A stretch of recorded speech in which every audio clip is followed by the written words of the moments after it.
Alô, professor ou professora que está iniciando o seu curso de especialização em Educação na Cultura Digital.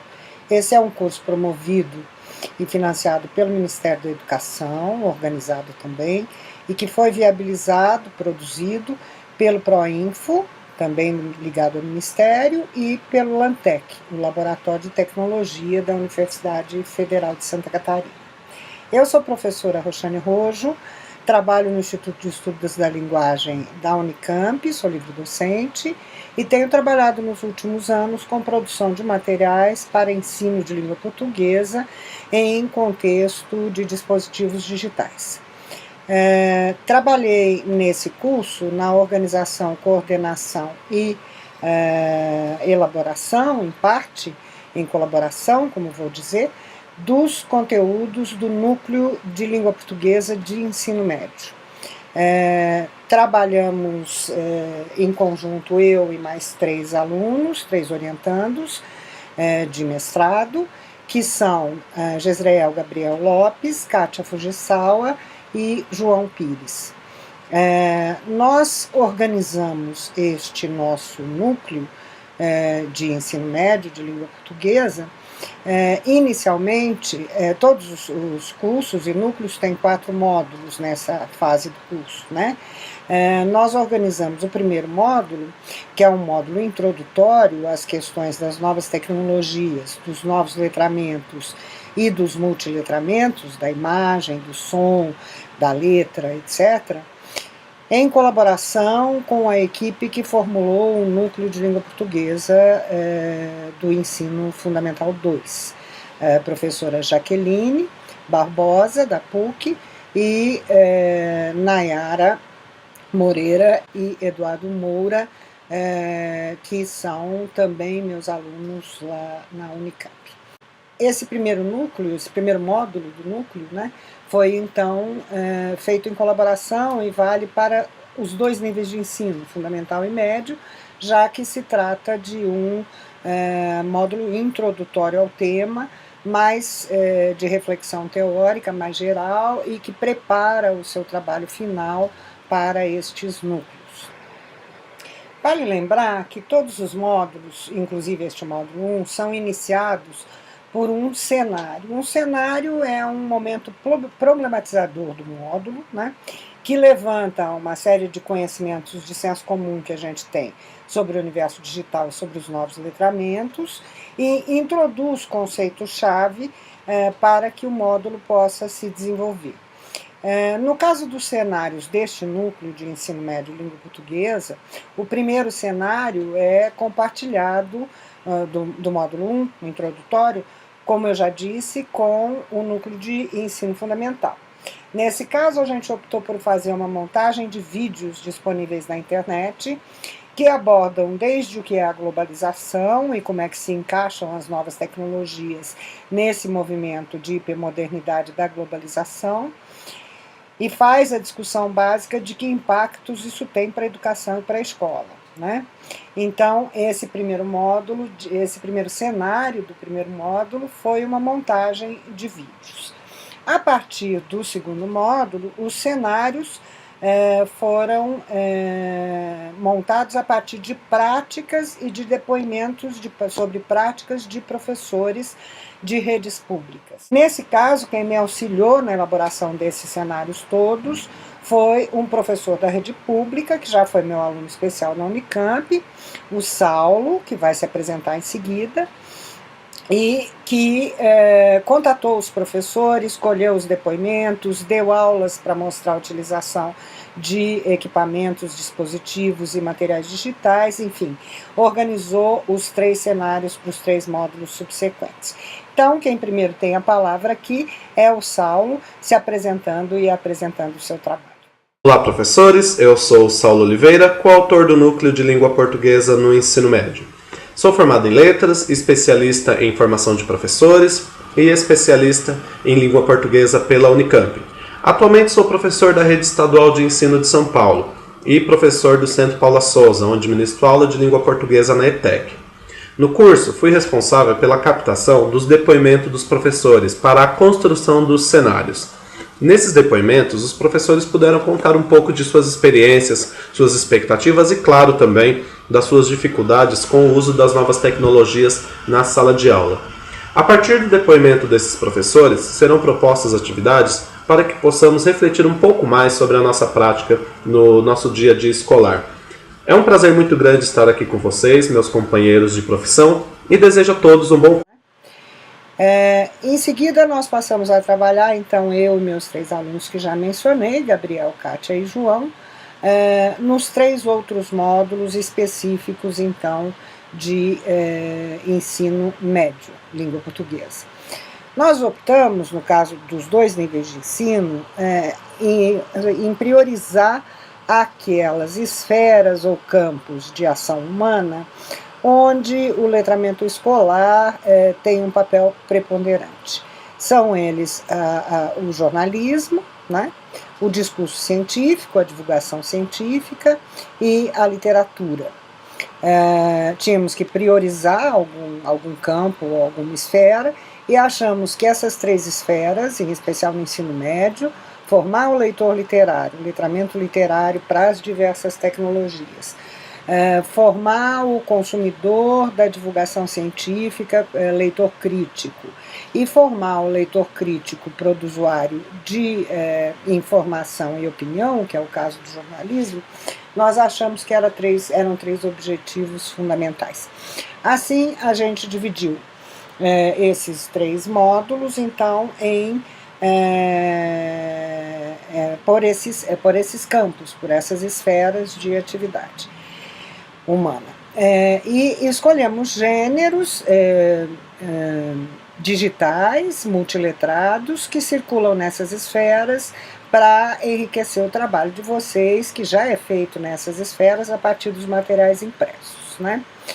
Então, vamos formar vocês para usar uma série de ferramentas, né, de tecnologias, de edição de áudio, de edição de vídeo, de animação, enfim, várias tecnologias, para que vocês possam fazer a sua prática cotidiana de trabalhar com textos em gêneros destas esferas, enriquecida em termos de uso das novas tecnologias. Essa foi a ideia central na elaboração desses 3 módulos, né?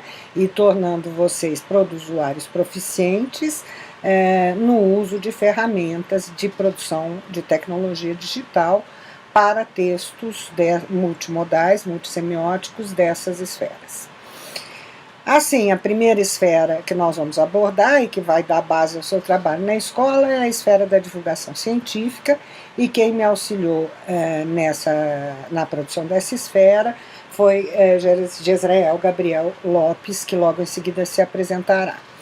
Nós optamos nessas esferas por trabalhar com uma série de ferramentas de apresentação, como o Prezi, e que servem também para trabalhar com campos de ideias e organização de mapa cognitivo, né? Ferramentas de cálculo, como as planilhas, né? Ferramentas de busca, como os buscadores, ferramenta de edição de áudio e vídeo, ferramenta para trabalhar com objetos 3D, enfim, trabalhar a relação entre imagem, estática ou em movimento, e texto na divulgação científica, sobretudo nos infográficos, enfim, uma série de conteúdos que se organizam e distribuem, né, pelo módulo, inclusive a exposição oral de conteúdos científicos, que nós propomos lá uma edição de vídeo de animação com exposição oral, e Jezreel Gabriel, que vai se apresentar, me ajudou em alguns objetos específicos que ele mesmo explicará. Olá, meu nome é Jezreel Gabriel Lopes, atuo como pesquisador pela Unicamp na área de linguagem e tecnologia, e também atuo como professor de língua portuguesa no ensino médio. No curso de especialização em Educação na Cultura Digital, trabalhei junto com a professora doutora Roxane Rojo em parte do módulo 2, Multiletramentos na Esfera de Divulgação Científica. A minha parte, ela trata especificamente sobre os objetos 3D, ou seja, o que seriam esses objetos 3D e como utilizá-los no ensino de língua portuguesa. Essa parte do módulo, ela traz também alguns tutoriais que ensinam o professor a criar os seus próprios objetos 3D e também a estender a criação desses objetos 3D a turma. Além disso, trazemos um exemplo de um livro didático digital interativo, ou seja, você vai ter uma noção do que seria esse livro, né? E a partir daí, talvez a possibilidade de criar os próprios livros para trabalhar em sala de aula. Em seguida, o segundo módulo é um módulo dedicado, então, ao ensino da literatura. Esse módulo a gente optou por dividir em duas partes, uma dedicada aos gêneros poéticos, outra dedicada aos gêneros em prosa, né? E no caso dos gêneros poéticos, a gente partiu da canção, que é por natureza multimodal, né? Som e letra, né? E da canção tratada a partir de vídeos, de animações e de, inclusive, poemas visuais e poemas digitais na internet, né? Essa passagem dos vídeos e canções para a poesia concreta, poesia digital, poesia visual na internet foi uma passagem muito facilitada pela obra de Arnaldo Antunes, que é um artista multimídia que trabalha com poema impresso, com canção e também com poemas digitais, anagramas, poemas visuais, e que nos facilitou muito esse trabalho, né? Em seguida, a gente passa, claro que vocês vão trabalhar bastante nessa parte, de novo com ferramentas de edição de áudio e vídeo, né? Em seguida, a gente passa para a parte de exploração da prosa, em que eu fui auxiliada na organização e elaboração dos materiais pelo aluno João Pires. Ele trabalhou com prosa, principalmente novela e romance, mas não só, em relação com objetos narrativos digitais, como é o caso dos games, principalmente, mas não unicamente. Ele próprio se apresenta e esclarece melhor. Olá, meu nome é João Pires, eu sou coautor do nosso módulo sobre literatura e games. Bem, a ideia nesse trabalho é que a gente ressignifique alguns dos jogos de videogame que existem. A nossa proposta é que a gente pense nas relações que se estabelecem entre os jogos de videogame e a sua história e alguns clássicos da literatura. Por isso a gente vai falar um pouco sobre Dom Casmurro, vamos relacioná-lo também ao Laboratório Caica, que é uma grande obra da literatura brasileira, e a ideia é que o professor ressignifique a ideia dos games. Hoje em dia é muito comum que os professores eles entendam o game como alguma coisa que estimula a violência, o jogo de videogame como alguma coisa que desestimula a aprendizagem, e nós sabemos por pesquisa que hoje já não é mais assim, né? Os jogos eles podem ser um aliado do professor, o aluno também pode construir esse jogo, e a proposta é a gente trabalhar um pouco em cima disso. Nós vamos trabalhar com o que a gente chama de walkthrough. O walkthrough, na verdade, é uma espécie de gênero narrativo que está associado à descoberta de alguns jogos de videogame, para finalizá-los de fato, e nós fizemos essa atividade com todo carinho, esperamos que vocês gostem. Então, bom trabalho! E, finalmente, o módulo 4 é o módulo dedicado ao jornalismo, né? Esse módulo também foi dividido em duas partes. Uma parte que explora basicamente a diferença entre o jornalismo da modernidade, o jornalismo da imprensa, da grande imprensa, mesmo que televisivo e radiofônico, né? O jornalismo das mídias de massa, e o jornalismo contemporâneo, que é feito basicamente a partir de curadoria digital e de publicação digital. Quais as diferenças entre um e o outro, e fomos muito beneficiados pelas manifestações de junho de 2013, que mostraram com clareza para nós essas diferenças entre a posição da grande mídia de massa, das televisões, dos jornais, e do que acontecia na internet e dos usuários de internet produzindo jornalismo junto, né, com os jornalistas digitais. Toda a primeira parte, então, do módulo explora essas diferenças entre uma lógica, um ethos, um funcionamento do jornalismo de massa e do jornalismo digital. Depois, a gente vai afunilando com as ferramentas que construiu para um grande gênero do jornalismo digital, que é a reportagem multimídia e hipermídia.